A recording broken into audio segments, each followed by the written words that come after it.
Quite a show last night.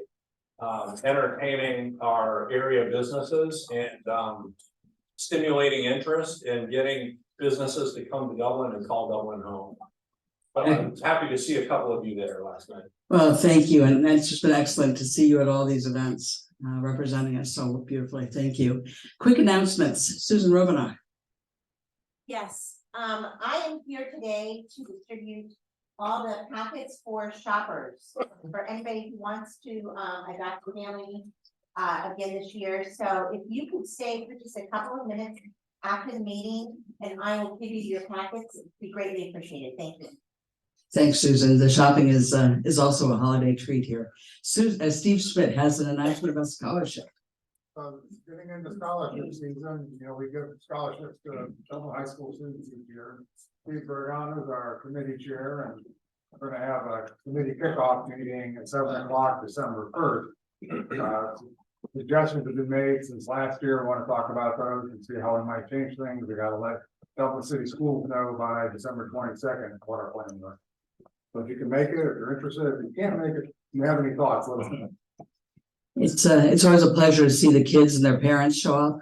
They get to be the recipients of scholarships, so it's a wonderful thing we do in the community. Thank you, Steve, for putting that all together.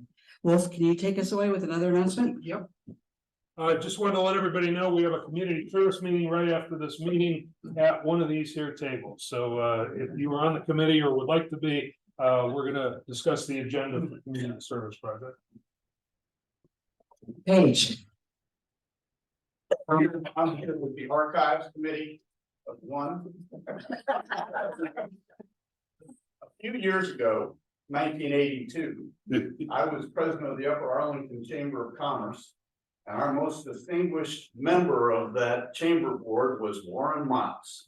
I just happened to come across the photographs this week. I don't know that we look the same 41 years later, but might be fun to pass around. Warren, it's great to have you here. Thank you, Paige. That's a nice welcome. Yeah. Paige is also being honored by the Chamber December 8th. Ooh. So on our holiday day, we have a holiday party, and then we have a meeting, we have a holiday party in the evening, and we also have a chamber lunch that day. December 8th is going to be a busy day, but it's a nice recognition, Paige. We also had an opportunity to be at, Susan West and I went to the Chamber Ladies Business Luncheon meeting this week. And we had a nice presentation by Megan, our city manager. But speaking of Susan West, I want to make sure that we announced that we have a card that needs to get around to every table for signatures. Where's Cindy Groniger? Cindy, do you want to? Anything else you want to say? We have Susan had a passing in the family, and Cindy, again, you did a great job sharing the obituary in a very nice, small, condensed way with us. We appreciate the family of Rotary, but if you can, send a little note to Susan West. It'd be a good time. She actually took some time with Barb and I this week, even though she had a lot of family things going on. So we appreciate Susan's service to us as a club, and want to support her in her time. Wolf, is anything else that you had? Okay. Any other announcements? Okay, nothing. Well, we have a very special treat in that our sergeant at arms, who volunteered for sergeant duty today, is also an upcoming future president, is also our head of the 125 polio and fundraising. So Peter, you've got many hats to wear here this morning and lots of alcohol. So please take us away. Well, good morning, everybody. Again, I want to thank each of you who donated to the 125 Club. We had record participation, and we've got a great lineup of alcohol to give away today. And my thanks to Trevor Donaldson, Wolf, Dave Williamson, Ash McHale, Ramona Penland for donating bottles of bourbon to this endeavor to give away. Scotch. That's right. Dave has got a bottle of scotch. So we're going to do this drawing, and so what I'd like to do, because I'm an attorney, I'm going to appoint Wolf, the attorney in fact, to pick bourbon for or so anybody who is not here today.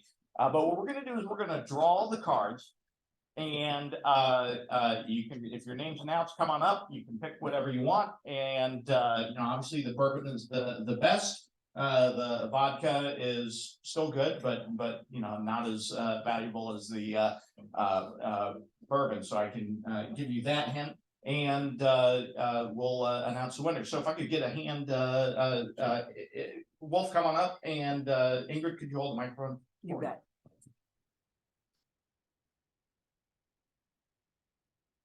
Forgot to mention that I've got a deck of cards here. It's got the names of everybody who signed up for the 125 Club. And this has been audited by PricewaterhouseCoopers, so you can be assured that this has not been influenced by any promises or the envelopes of $100 bills that I received.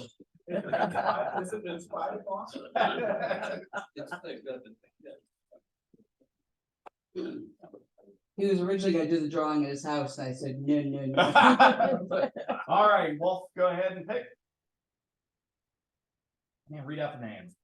Susan Romanoff. Susan Romanoff. Yay. Come on up here. Congratulations.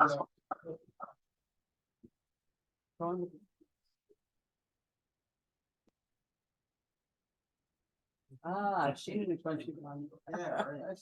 Rich Weber. Come on up. Come on up. Hear that plan, this will do it quick. Yes. Yeah. Yeah, Clinton, Jim just the first one. Bandine. Yay, Jim.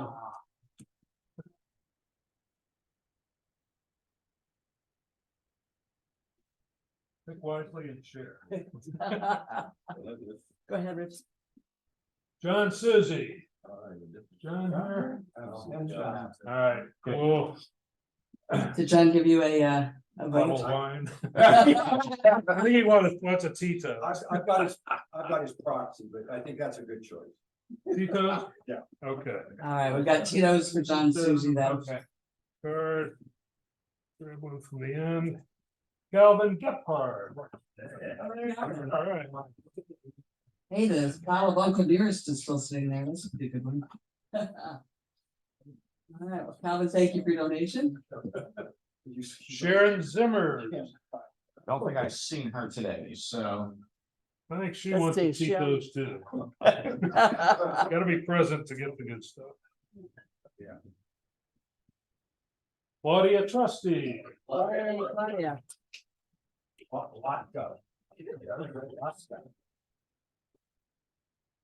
Jim Warburton. Hey, Jim. Thank you for your donation, Jim. I don't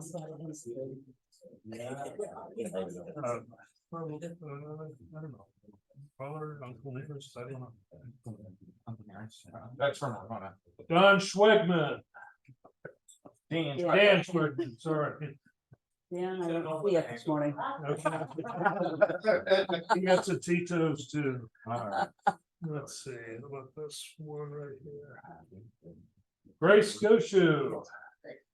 Grace. I don't think she's there. I know she likes Tito's. Sorry, folks. Ron Morgan. All right, come on up, Ron.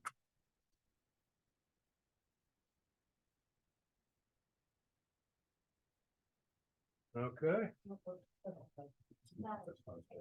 Ramona Penland. Ramona here. I think we're all at Yeah. on the Tito's now, so She we. likes Scotch. Tito's. And the scotch. And the Scotch over, yeah, all right. All right. I don't even see the sketch. Scotch is, Oh, it's coming. oh, there's me. Mr. Georgia. I think Tito's. Is here.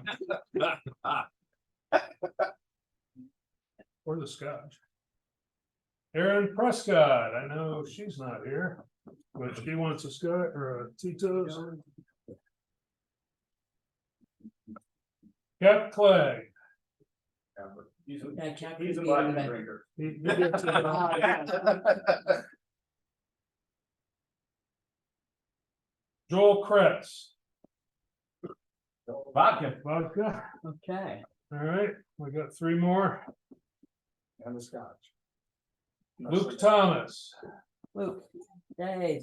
Now, Luke, you've got an option for a bottle of scotch from Dave Williamson, or vodka. You'll do the scotch, okay? Okay. Okay, So, Great. Luke Roby. It's a dry version of I scotch. don't think Luke's here, so he gets vodka. Virtual. yeah, I think the vodka's all we got, so 2 more. Trevor Donaldson. I think he wants a vodka. And last but not least, Bonnie Mailer. Yay. She gets a vodka. Okay. All right. I think we're done. Again, thank you very much, everyone, for participation in the 125 Club. And if you didn't have enough for me, I'm going to segue now to being sergeants. I was gonna say, yeah. Welcome our guests, the sergeant.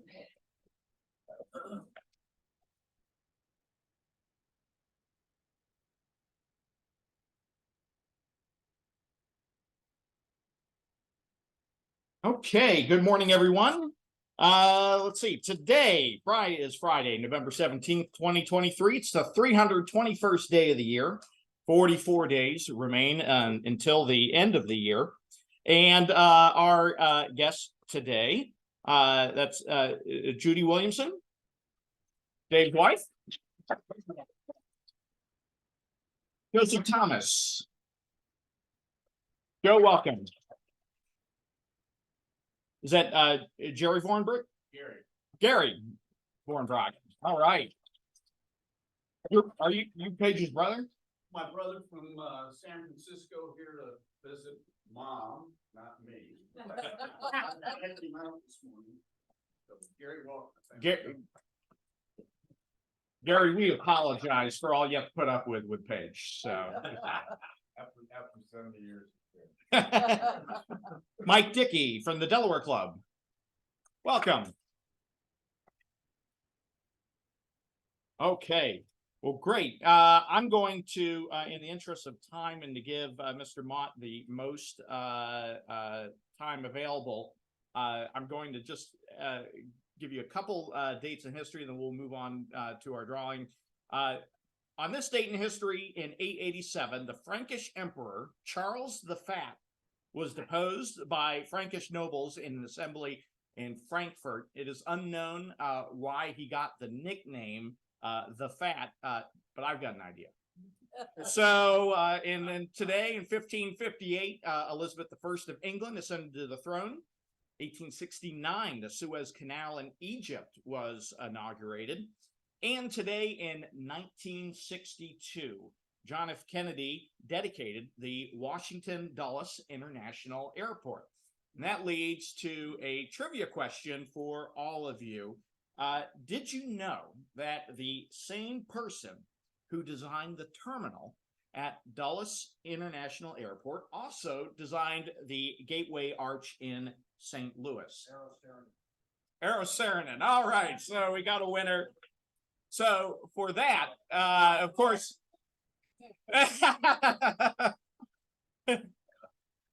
Eero Saarinen designed it. For that, your prize is you don't get fined. Everybody else does, though. That's $1. So small pot is $20. Large pot, Rich, is $314. Get your tickets out.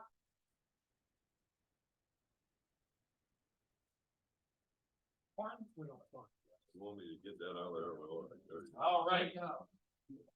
First ticket, 694-4446. 694-9446. 9446. All right. You want small pot or large pot? How much is small pot? $20. Put it back in the greater good. All right, great. Will do. So let me put that in my pocket. All right. And our second drawing.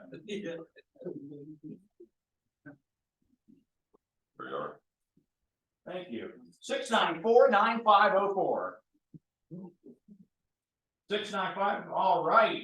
Kurt, you are a winner. I'll draw with you after I'm done here because you guys have all had enough of me, and we'll move on to our Ingrid and our speaker. Have a great day, everybody. Thanks, Peter. Peter and everybody who donated to the 125 Club again, just please know that's a significant part of Rotary's contribution to the world. And you've done a special thing for us. So thank you very much. And we always enjoy a little humor with vodka, et cetera. With that, Dave Williamson, can you please keep us right on moving so we have time with Warren? Absolutely. Good morning, Rotary. It's my pleasure this morning to introduce our guest speaker, Warren Motts.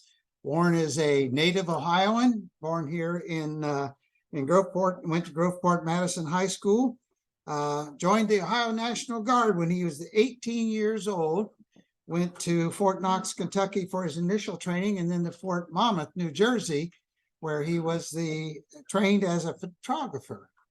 So he took that photographic training to heart and then went on to serve in many capacities and open a photographic store here in photo store here in Central Ohio and Columbus area. He's married, has two children, son Taylor. Let's see, what now? You have, well, I met Laurie, so I haven't met your son, but Right. look forward to doing that. He's past president of the Professional Photographers of Ohio, the American Society of Professional Photographers, and the Professional Photographers of America. He founded Motts Military Museum in his home in 1988 and then moved it to its current location in 1999. And if you haven't had a chance to visit that, we hope to be able to set up a club trip over to the museum in the near future. And Warren has graciously agreed to be our host and escort for that trip when we go there. And I think you'll find it amazing. And he's here to share with you everything about the museum, how it came about, and how he got involved. So without further ado, let me introduce Mr. Warren Motts. Well, thank you all. It's wonderful to be here and to see Paige after all these years. Pretty interesting. But my photo studio was in Upper Arlington and Grandview, and I was past president of the Upper Arlington Chamber like Paige was. So we had I think we almost started that thing, if I remember right, Paige. We were one of the first ones. But we appreciate y'all being here. How many have you been to the museum? Oh man, this is good. Well, I didn't know exactly what to tell you about because 20 minutes is not very long for me to talk, but I got the person in the front row, your president, is supposed to tell me when I'm supposed to quit. So I'm going to hit some highlights. There's a lot of things going on at the museum. He talked about me being a photographer. I was actually picked to be the photographer on the American Freedom Train. And that's one of the things that it's at the top of the heap for me right now, because I just wrote a book on the experiences on the American Freedom Train. I was hired to do the photography by Ken Keller, and some of you might know his name from Tri Advertising, which is up in this area as well. And they took me to Washington, and I ended up photographing the artifacts that went on the train. And then I photographed everything as the train was traveling for 2 years. In 2026, it will be the 50th anniversary of the Freedom Train and the 250th of America. So and every 2 years we have a reunion, and the 2026 reunion is going to be at Motts Military Museum. So it'll be kind of neat to put it all together. But and my reasoning to do the book, and I guess I'm going to get off onto this because of the stuff I was able to hold and photograph. And I'm just going to name a few things, and then I'll get off into some other stuff. But the greatest part of it was I photographed everything that went in that train, and it was a whole bunch of historic stuff. Went to the National Archives, they handed me a parchment piece of paper. On it was handwritten notes, and I said, "What is this?" "That's George Washington's copy of the Constitution." I was holding it in my hands. I had Abraham Lincoln's Emancipation Proclamation. I had Franklin Delano Roosevelt's Declaration of War on the Japanese. I had the Louisiana Purchase, the Oregon Compromise, the Gadsden Purchase, all three of those documents, and a whole bunch of other stuff, Indian treaties and everything else. I had Robert Redford's suit that I held, and I had Dorothy's dress from The Wizard of Oz, and Bob Lanier's size 20 tennis shoe. That was the thing that fascinated me. It was huge. But anyway, those are just some of the things. But I thought, and then I traveled for 2 years with the train, documenting them, and I decided to put it on print. So I finally got it done, 144 pages. One of my friends in Waterloo, Iowa, is a photographer friend of mine, and he helped me put this whole thing together, which is a pretty unbelievable thing. the other stuff going on at the museum, we have all kinds of stuff, and I hope you get a chance to come out there and see it, because I'd love to take you and show you around. The 9/11 stuff we got, and I don't know if you're familiar with that, but I got a 42-foot fire truck recovered from ground zero. I got 2 police cars. I got a 19-foot section of the antenna off the top of the North Tower. I got a 17-foot section of the stairway. I got a sign from the base of the World Trade Center, and all this stuff is just amazing. I got it in a building, and I'm trying to put it in another building now. And in the process of doing the building project, I figured we have to do this, but then in the process, while I was on the Freedom Train, one of the little old guys on that train told me that you got to build another building to put this stuff in, because Ross Rowland gave me everything, and he was the creator and the founder, and his best friend who gave him the idea was John Wayne, and I got a Winchester that was John Wayne. So, and it will be on display once I get room to put it. But this little old guy come up to me and says, well, here, he wrote a check and he handed it to me, and it was for $40,000. I said, whoa. I said, but this isn't enough. He says, I got some more. I said, okay, well, no, I didn't want to start another building project, so I just scooted the building out. So we'll do the wing for the Freedom Train. Then I got a little gal that worked for me at NextJet, and I just met one of the gentlemen just retired from NextJet. Where's he at out there? Well, anyhow, there he is. Yeah, well, and my gal that works for me, Annie Gillen, works at night at NextJet, and she is fabulous, smartest woman I ever met. And she says, you need an educational facility, a place where people put programs on. Right now, there's just a space at the front of the building in the first main building where I put chairs up and we have the program. So I said, all right, we'll do that. And I said, then while we're doing it, I says, I got in storage the second largest collection of Holocaust signs in the United States, 6th in the world. And this was written by the guy who appraised it.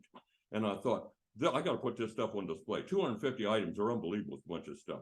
But that's just the 3 things. And then the 9/11 building that I'm working on. So now we're talking millions. and I've had a feasibility study to see if we can actually raise this much money. And they're working on that right now. So I'm hoping, and if they come back and tell me we can't get, and actually the whole project is about $12 million. And I said, if we can't do it, I'll just do one wing at a time and we'll do it. It'll get done. I know it'll get done, but I hope I live long enough. That's my only problem. But anyway, we got everything else happening. I just got a POW hut from Camp Perry, Ohio. It held German Italian prisoners of war in World War II. They tore them all down. I had to figure out how to move it. And I'm always looking for stuff. And when I realized they were tearing those down, I called the adjutant general, and incidentally, he's on my board, which makes it nice. He said, you can have one, but you got to go get it. And I couldn't figure out how I was going to move this 12-foot building intact. So I figured we'd have to cut it up. Well, 2 of my Amish friends volunteered and they reinforced the inside of this thing and put this on a trailer and brought this thing down the road and got it to the museum in one piece. And my volunteers have actually redone the whole outside just exactly like it was in World War II. And we're working on the inside because I've had to research to find out what was inside it, and 5 people stayed in this thing. And so I have the bunks and everything's already in there. And I'm working on putting the rest of the stuff in there that was what would actually have been in that hut. And that's just one thing. We got a C-47 outside. We got aircraft and tanks and helicopters, and every one of these things has got a story. And I want to talk about the C-47, and I'll come back to the helicopters if I got time. But anyway, the C-47, a guy was coming from New Jersey, actually Indiana, going to New Jersey to sell this C-47. It was on 2 flatbeds and in pieces, engines, the tails, the wheels, everything in 2 sections. And he was heading toward New Jersey. Well, I met this guy, and before he left, I talked him out of it. So he gave it to me. And then I had a whole crew of people restoring it for 2 years. And then my guys are all old, and the Madison Township Fire Department volunteered to paint it. So they were all over that thing and painted it. It's beautiful. Now they're working on the inside, and they're going to put it back the way it was, because it's just like the one that they jumped into Normandy. And it is a World War II one, and it's got Normandy stripes on this thing. So I'm not sure whether it was in Normandy, but it was right toward the end of the war when the thing was made. So I know it was in Europe, but I'm not sure exactly till I can find all this stuff out. But anyway, when they were doing the inside too, another interesting thing, you just never know what the world's going to happen. One of the guys took the seats up from the pilot's seat, and under the seat was a wedding ring. And on that ring was no name. And I thought, man, that's unbelievable. Who the heck had that ring? I've got it. It'll be on display, but it's a shame I don't know whose it is. The real problem about the history that we get is it gets lost. And a lot of the stuff, yesterday, I had a guy come in and his mother, and he had the Medal of Honor. And this Medal of Honor belonged to a guy who I knew, which is Marvin Mayfield, which was in Canton, Ohio. And this guy had passed away. The family had the medal and they weren't sure what to do with it. And it took a while for the family because you can't sell the Medal of Honor. I mean, people don't, and half the kids have no idea what this stuff is. And a lot of this stuff gets chucked because nobody knows what it is and they go cleaning out stuff and that's the end of it and they come dragging it into me. I've had people bring Purple Hearts and give it to me, said, I just bought this in a yard sale. I thought, my golly, who in the world would sell somebody's Purple Heart? But they give it to me, I keep it. Well, anyhow, this Medal of Honor is beautiful with the guy's old medals and everything. It took the son a while, but finally he saw, I got an exhibit with 2 other medals of honors. I got one from Lewis Hall, was in the South Pacific, killed in World War II, which is his real medal. And I got Ron Rosser's medal from the Korean War. And now that I got this one, and I've met these guys too. The only one that didn't get a chance was Lewis Hall, and he was killed in the South Pacific. I'm trying to get a Civil War Medal of Honor because all the recipients of the Medal of Honor at the beginning were all Ohioans.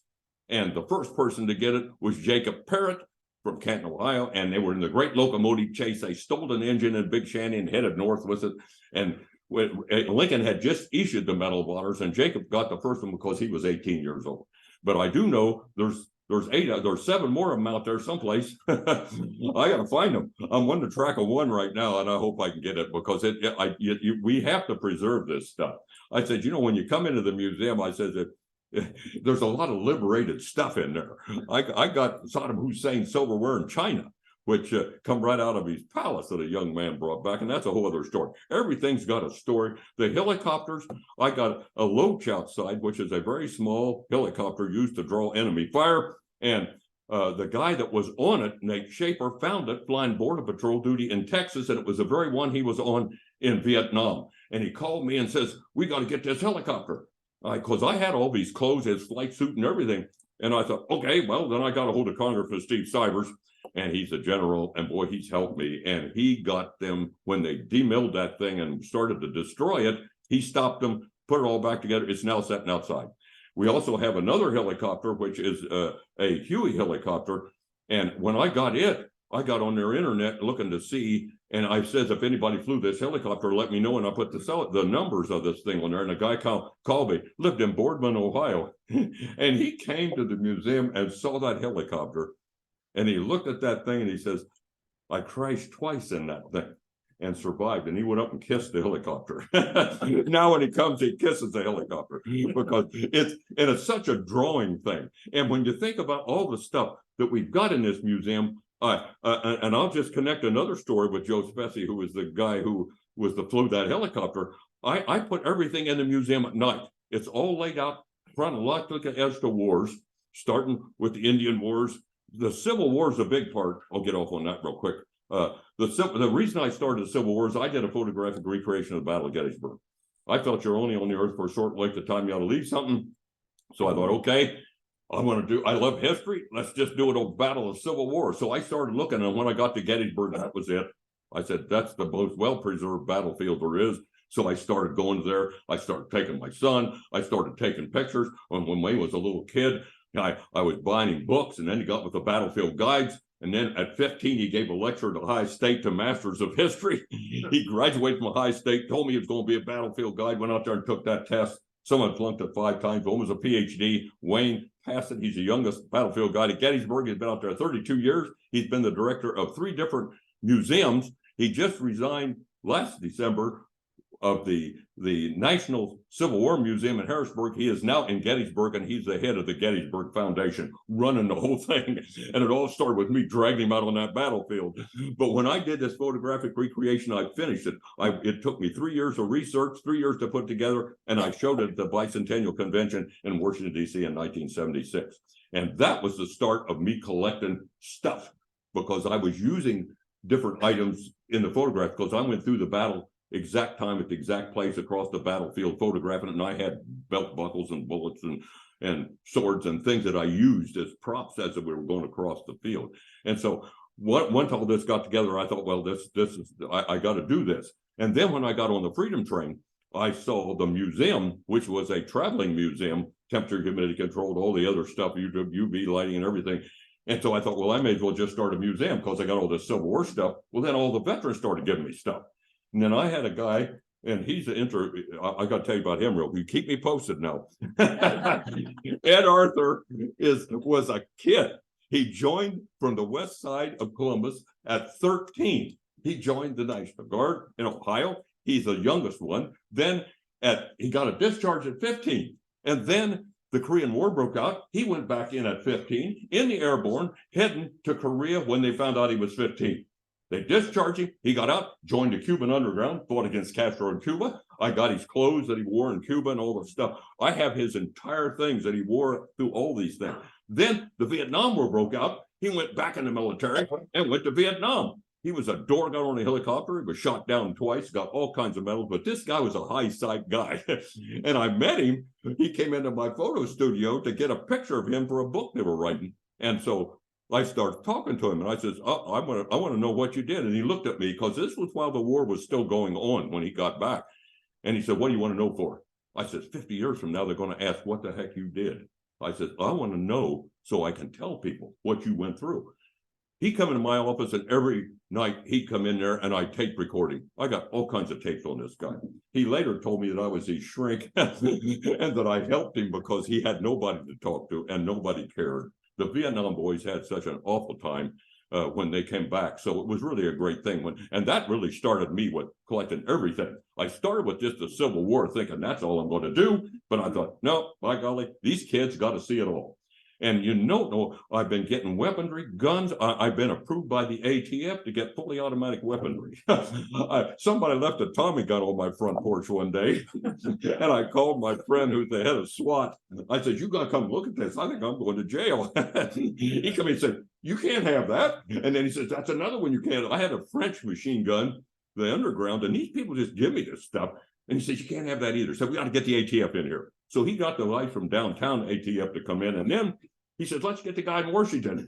They called the boss from Washington. He come in, spent 3 hours in the museum, saw the place and said, I really like this place. What can I do to help? I says, I want to get this stuff where you guys chop it up because they got to destroy this stuff.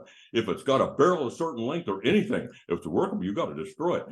He says, I'll tell you what, if you can get your local police chief to sign off on it, you can have anything you want and let them sign off on it after you get it developed and let them see it. I said, great, good. And now we got my police chief and Chief Whittier and Go Board who passed away, but I got the next one. He's all on board with the same thing. So I'm getting stuff now. I had a guy from the Forest Park Police Department in Cincinnati come in with a MP40 machine gun from World War II, and he hands it to me. I says, "Does it work?" And he pulled out his cell phone here.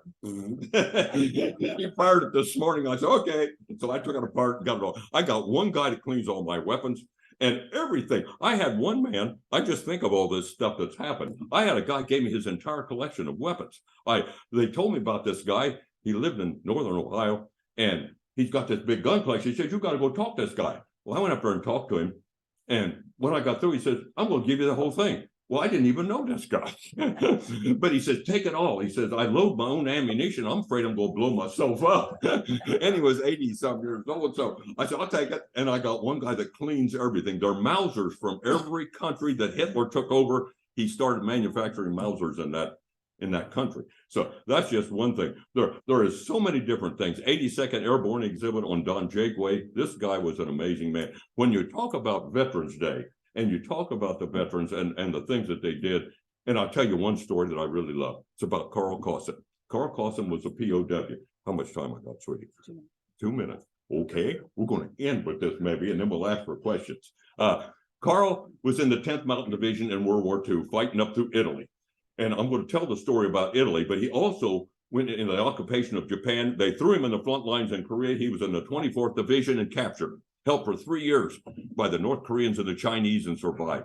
Come home and became a prison guard in the high penitentiary. I thought that was interesting, the guy in prison. But at any rate, back to the World War II, he was fighting up through Italy in the 10th Mountain Division, and horrendous bunch of Monte Cassino. If you study that Italian campaign, it was a horrible thing. Well, he said, we're up there, we're fighting like crazy. We went into this little Italian town, and he said there was it was Sunday. We thought, well, let's go to church.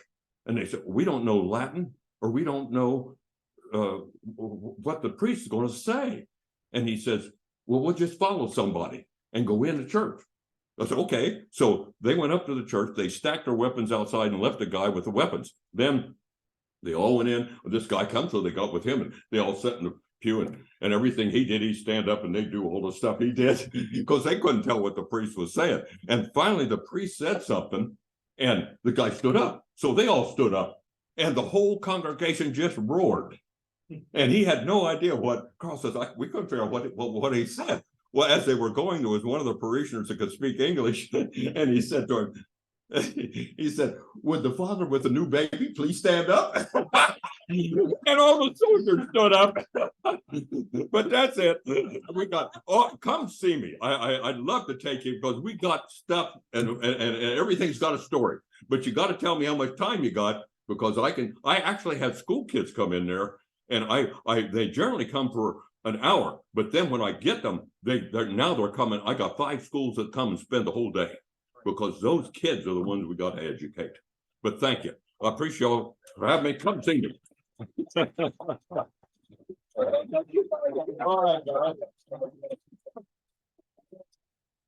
All right, don't go too far. I'm sure we have a couple of questions. Specifically, Bill, was this? Yeah, I'm sorry, I thought that was the question. Yeah. Did you tell me a little bit about the uniform? That is called an Eisenhower jacket. It's part of a dress uniform. My brother and I, as our fathers, he served in the United States Army as a rifle squad sergeant from Battle of Balls to Berlin. That's what the infantry The got. Well, ribbons tell the story. When you look at those ribbons, hold this up here real quick, Dave.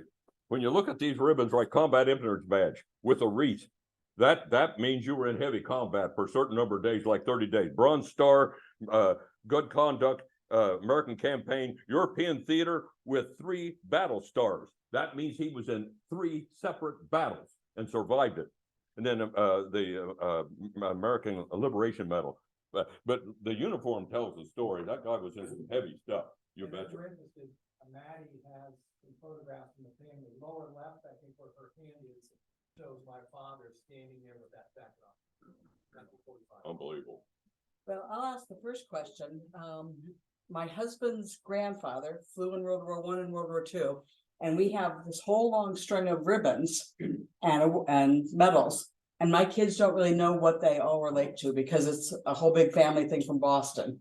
How do we get smart about what he all got and what? Well, there's a company called Medals of America, and it's in North Carolina, I believe. But they got a catalog they put out that's got all the ribbons, medals, and everything. And if you have a relative that you want to put together a shadow box, call them. They'll even put them in the right order, because those ribbons and everything have to be in the exact order that they're earned. And like Silver Star, Medal of Honor, top ones. So that's where I would go. And believe me, I get this stuff. I can get on the internet and find anything. I mean, I gotta say that these kids drive me crazy because they're in them crazy things all the time. But I had to learn that stuff because we didn't have that in high school. But it's a way. I've had swords. I got to give me a whole sword collection. All I had to do was take the information on that sword that was actually stamped on it, put it in the internet, and up comes. I also got an app on my phone that I can photograph something and it will bring up anything that looks like it. That's pretty awesome stuff, because I get into things where I've got to actually figure out what the heck the stuff is. Everything in the museum's got a card on it, a 3x5 card that tells who donated it and what it is. And when I get it, I got to find out what it is if I don't know. And some of the stuff, pretty rare stuff. I've been amazed at what people got out there. Oh, that's great. Well, that's big help for our family. Thank you. Yeah. I got projects now for the kids for over Christmas. When we get snowed in next time.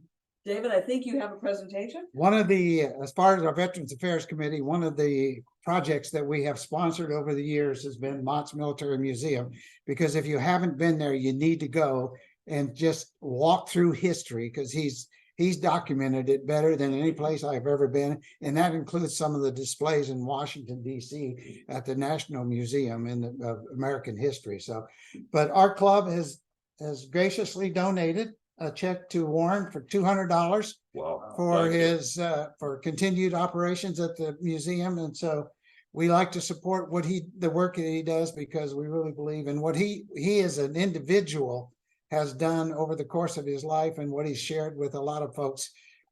He's a story in and of himself. So besides the stories that he tells. So it's great. Yep.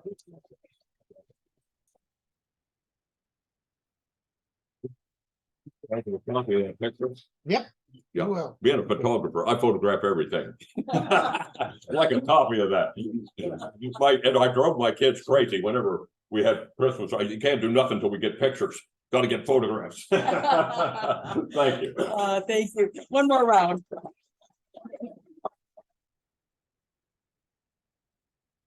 You know, the diversity of the topics that we cover, I just have to say, very, very special thanks to our veterans, to the veterans for their service, but also to the Rotarians who put together the Veterans Committee and do so much service for our club.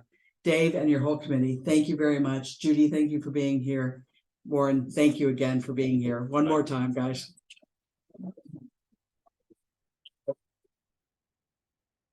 Last announcement, just make sure you don't come here next Friday. There'll be nobody here. We're all gonna be eating turkey leftover sandwiches with our family and friends.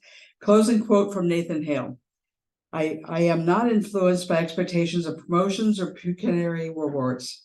I wish to be useful, and every kind of service necessary for public good becomes honorable by being necessary. Great meeting. Have a great Thanksgiving. Thank you. Always a pleasure. Well, thank you.